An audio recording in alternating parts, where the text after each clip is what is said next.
Hi, everyone. Welcome to this webcast. I'm so excited to share this time and space with Katie Linford from Forrester.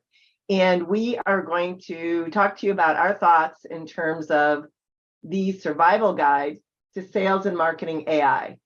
And really the focus here is how to make AI work in sales and marketing. So welcome, Katie. Thank you. I am excited to be here. Yeah, me too. I'm excited to have you, as I said. So I'm going to turn it over to you first. You've just had a fabulous set of research that came out on this whole space. And so off to you. All right. Thank you. Yeah, we just did, been actually doing quite a bit of research around the state of AI, what AI looks like across the revenue engine, and a bit of an in-depth dive about what AI looks like in marketing. So to get into this, the first thing that we're going to start off with is the future of buying and the future of work, and that is now. And so it may seem a bit odd to start off a webinar about AI with these things. A lot of times when people think about the future of work, it feels very internally focused, right? Things like, how do we, make sure we can all work remotely or things like that.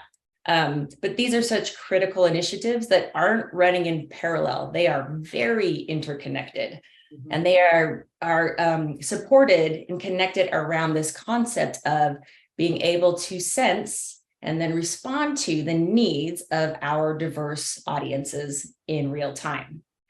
So, B2B organizations today are really focusing on engagement. We've moved past interactions, and our audiences want a very connected experience with us. And to be able to deliver that, we have to empower our modern workforce to create those differentiated experiences. And so we're doing this, automation and AI are no longer optional. Everything just moves way too fast. To keep up with it using manual processes and some of the old ways of working that many of us still have in place today. So what we're seeing is a lot of organizations that are, of course, increasing their adoption of AI and AI capabilities, but also getting the right processes and structures in place so they can support and scale them. So now we're going to looking at the MarTech stack specifically, and where we're seeing AI be used quite a bit. We know that AI is prevalent across the stack, but where we're seeing this come into play and where we're getting the most questions about it, as analysts, is about can AI help enable increased information on buyer behavior and preferences. And how can we use the tools to automate and orchestrated activities, right? How can we help ourselves by using technology? And AI is really a great tool for helping B2B organizations meet these increasing demands for optimized engagement. And we're looking across touch points, channels, content, geographies, industries. And what are the tools that we can look to help us find the insights that are needed to help us make smarter and more accurate decisions and make them more quickly. So again, we can respond to our audiences in real time. So not surprisingly, some of the top use cases that we're seeing across the B2B lifecycle are really focused on, again, this understanding of the customer, who they are, and being able to reach and engage them while also enabling our internal teams who interact with our audiences. So we're looking at things from data enrichment, prioritization, bi-directional communication, AI being able to predict and help us make decisions and automate those actions based on the needs of our audience, as well as the needs of our internal teams. How can we help them work smarter? How can we help them be more productive in their job? Now, this all sounds great, I'm sure, but you may be asking, does it actually make a difference? Does it have an impact? And one of the things that we found as we have been, again, doing these surveys and talking to a lot of our clients is that organizations with advanced insights-driven businesses, what we're seeing is that they continue to outpace their competition and deliver better results and more growth than less mature firms. And when we're talking about insight-driven businesses, what we're seeing is that they have consistently invested time, effort, and resources across 5 key areas. There are strategy, data, platforms, internal partners, and practices. And this is the key. They're leveraging all of these consistently to drive tangible business outcomes by acting on the insights that they're getting from these data, from their data. And we are seeing this have a really positive impact for them. And yet with all of this, our marketers and our teams aren't fully confident in the outcomes that their AI produces. So it's a relationship based on trust, and we're working on building trust in these tools, and we're getting there. But as you can see from the graph, there is still a fair amount of room for us to go. And one of the things that we are seeing that impacts this quite a bit is, its correlation to these positive outcomes. So again, trust is something to be built, understanding how when we're leveraging AI, we can have positive results is, again, one of the key things that's going to help us get there.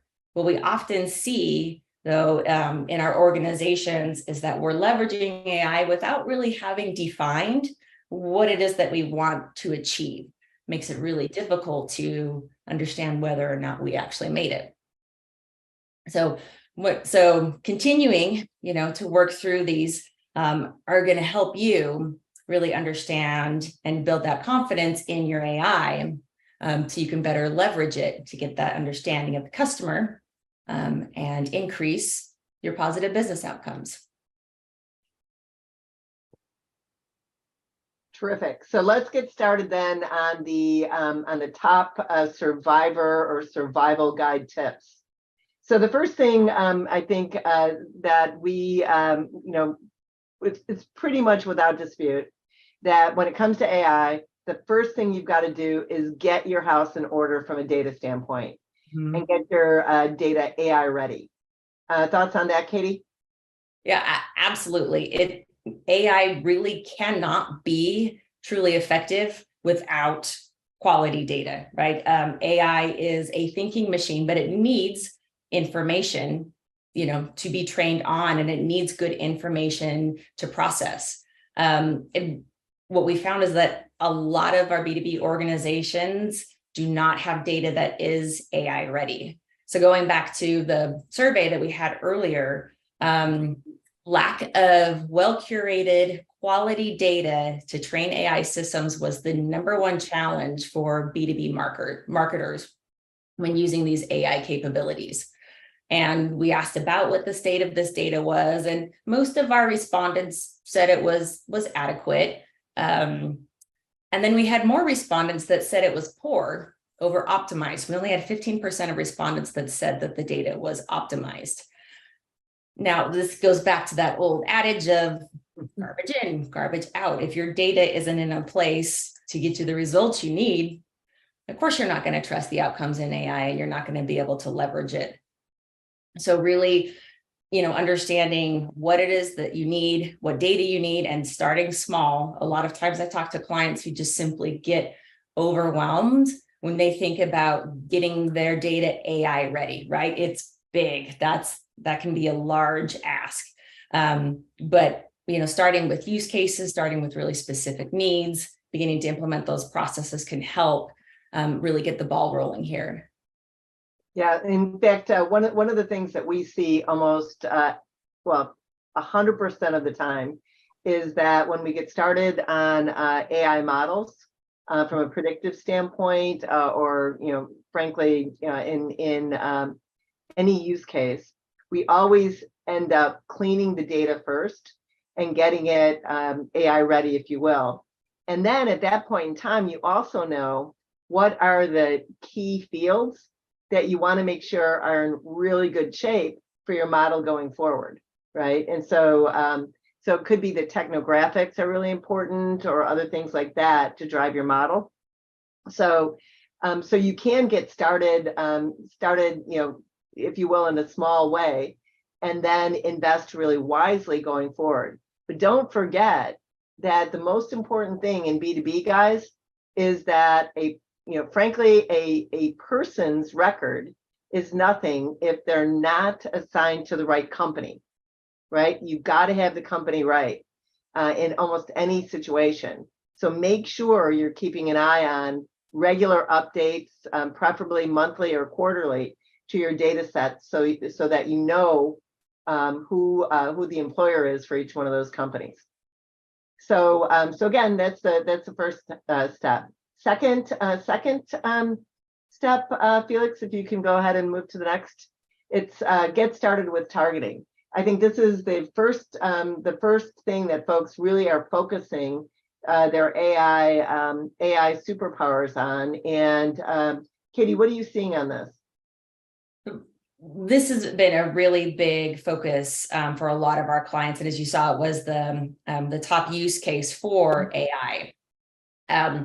And with the amount of data that we have, what's happened is it can almost feel like anybody who's hit the internet is your addressable market, right? And you think that everybody is going to be interested in your product, depending on how you're collecting data and how you're looking at it. And it's just not true. So getting into targeting is a really fairly well-defined process. It needs to be sequential, right? Looking at your market segments to understand the sizing, figuring out market fit, then getting into your account fit. Then we're, now we're going to start talking about opportunity, right? So there's already been a fair amount of work on understanding who is out there, who our potential clients are they a good fit? And then we can get into talking about, what's the strategy for covering, these potential buyers from a marketing and sales perspective. And then, of course, really important for sales, getting into this, dynamic territory management. Yep. Now, this is a lot, and it is something that we need to get right. And it is an area where we're seeing AI make a big difference. There is, so much that AI can do. Once, of course, you have that good foundation in place of what these things mean to you and what they mean to your company. Because as much as we want AI to be, the magic wand, it needs guidance. It can help, better define those market segments, right? So to really, on that first step, bring it into your reasonable market. It can help you with scoring, right? To find what that ideal customer profile is.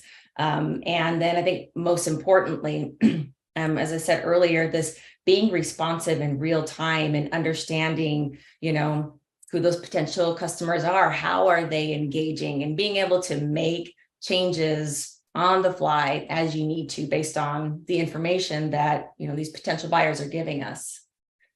Yeah, absolutely. In fact, what we've seen on literally every case where we're talking about segmentation is that whether you're on the sales or the marketing side, being able to put your resources at your best targets where you have a higher odds of closing, all a great payback. A couple of things to think about in this, right? From our perspective, we have seen just tremendous results by looking at number one, propensity or fit of an account. I noticed in the surveys that you guys had recently that 4 out of 5 folks are not using predictive scoring at this point in time. Yep. You can end up by focusing on your high propensity accounts, lifting your conversion rates literally by 5 to 10x, depending on how consistent your business is, right? That's one thing. You'll be able to go ahead and get better content and engagement by fitting in, if you will, intent signals to say, is this the kind of content this company is likely going after? Same thing with personalization on persona scoring, right? That's the third signal we look at. Is this the right person and the right makeup of your buying team that's engaging with you? And then finally, your basic engagement signals as well. In taking all of that stuff together, which is not that hard to do, really, when it comes down to it, you'll get a much better target. And the last thing I'd say is, I don't know if you guys have checked out the recent McKinsey report that says that sales teams that are redefining their territories or the prioritization of the accounts in them every month are getting a significant increase in revenue. That kind of blew my mind on an every month standpoint. Yep. But this is what's happening when people can work from anywhere. You're no longer confined to necessarily geographic territories. Yeah. It's been rethinking those old ways of working, but we're seeing the numbers prove that it makes a difference. Yeah, it's crazy when you think about it, but it actually really works. Next slide, please. So the next thing is giving your AI feedback. And a lot of this is, don't forget that AI craves via learning and excels with feedback. And this and the next topic are really tied together. In increasing confidence in AI in sales and marketing, it's all about getting at those positive business outcomes, right? And by moving quickly back and forth and having an agile process and having your AI focused on those outcomes, you can really kind of get a twofer in that whole area. Katie, any thoughts there? Yeah, absolutely. This is an art and a science, right? And not just AI, technology, how we're engaging with buyers, what our buyers want, understanding how we manage all of that. It's things are changing, people isn't changing, people are changing, the environment's changing all around us. And that requires us to get and give this feedback, right? This communication in both directions. So understanding, how we have our system set up, what is it telling us from, what it's learning, what do we know, what additional context can we provide, to the system. It doesn't know our strategy, right? There are some elements that are going to be very human dependent and should be, right? And that's the type of context and information that we can feed into the systems, as well as into our strategies, into the way that we're working. Because even if you get it right today, it doesn't mean it's going to be right tomorrow. So this constant feedback loop is critical, so you don't get stuck and you don't get left behind by your competition. Yeah, absolutely. One thing that continues to strike me is the human element that's associated with all of this. I mean, literally, as an AI leader in sales or marketing, you're leading a change management process, and we need to have the marketing team investing in the AI-driven segments and seeing those results. And when they're not focusing on the AI-driven segments, what are the results there?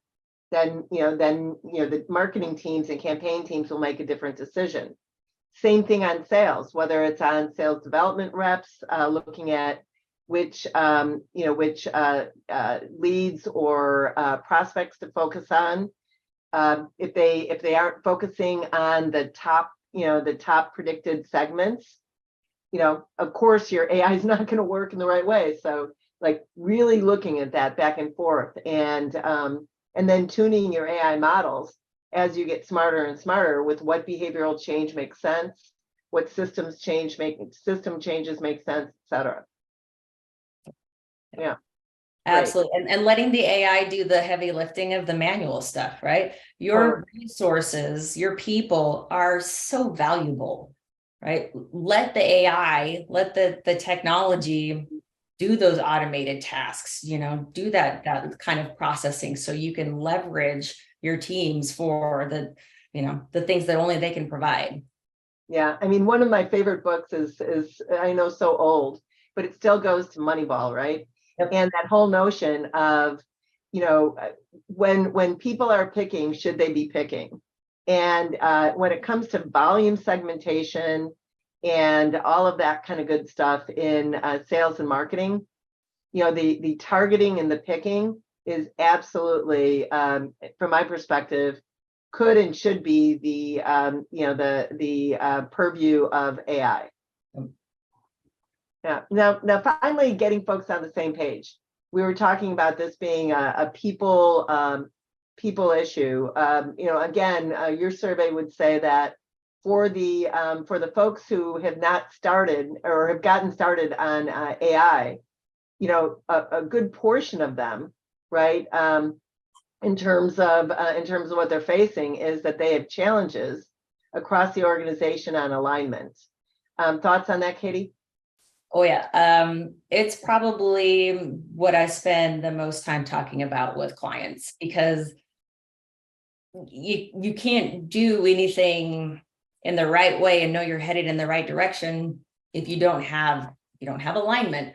And it's a word that we throw around a lot, right? It feels good. It's been part of the business vernacular for a long time, and we're going to get aligned, and we have alignment. Alignment to what? It really getting into, what does that mean? And you need to be able to answer the who, what, when, why, how. Sales and marketing can align. They align to each other. Are they aligned though to the same goal? What do they have the same definition of what that looks like? Why do they all know why they're doing it? And this doesn't happen by accident. It's something that takes constant care and feeding, much like your AI does.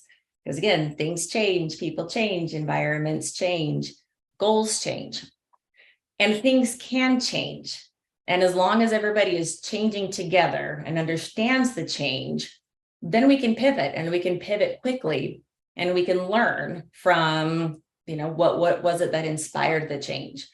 But without getting everybody headed in the same direction, focused on meeting the same goals, having this same understanding of what does it mean to, engage with our buyers.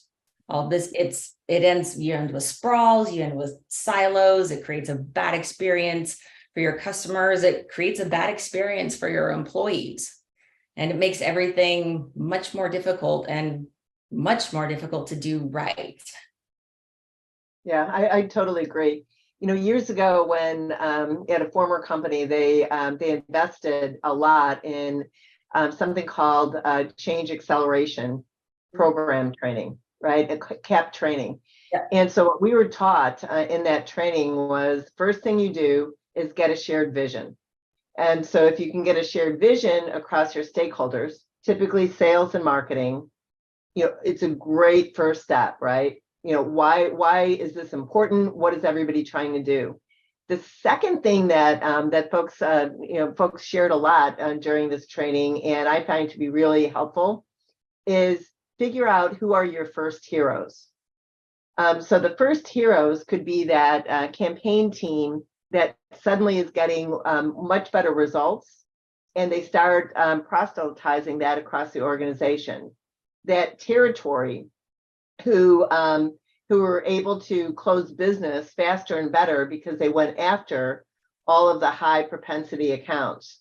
Identifying those heroes across the organizations makes all the difference, right? As you're learning and trying to get folks on board as to why they should take a step forward and take the leap of faith to go supporting and making new decisions based on AI.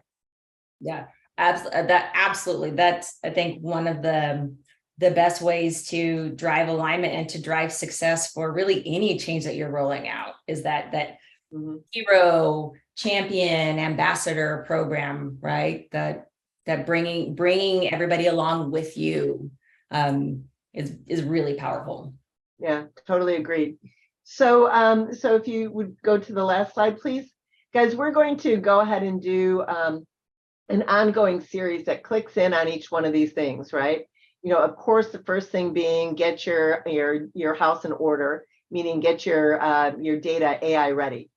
It sounds like a pretty basic thing, but it's still so hard today. So we're going to have the next series on that. Then the second step, obviously, right, is get started with targeting. And so we'll have a session on that as well to talk through, how to think about campaign targeting, how to think about content by campaign, personalization, et cetera, and then also territories, of course, right? How to redefine that. The third step is all about that feedback and outcomes. What are the ways to measure and get that measurement into not only the people behavioral part of the system, but the AI predictive side of the system, right? So we'll have a session on that, and then a fourth series on how to go ahead and really, if you will, run that change acceleration program so that your team can be having that extra edge against your competitors by using AI in sales and marketing. Katie, thanks so much for being with us today, and we will see you soon. All right, thank you. Good luck, everyone. Great, thanks.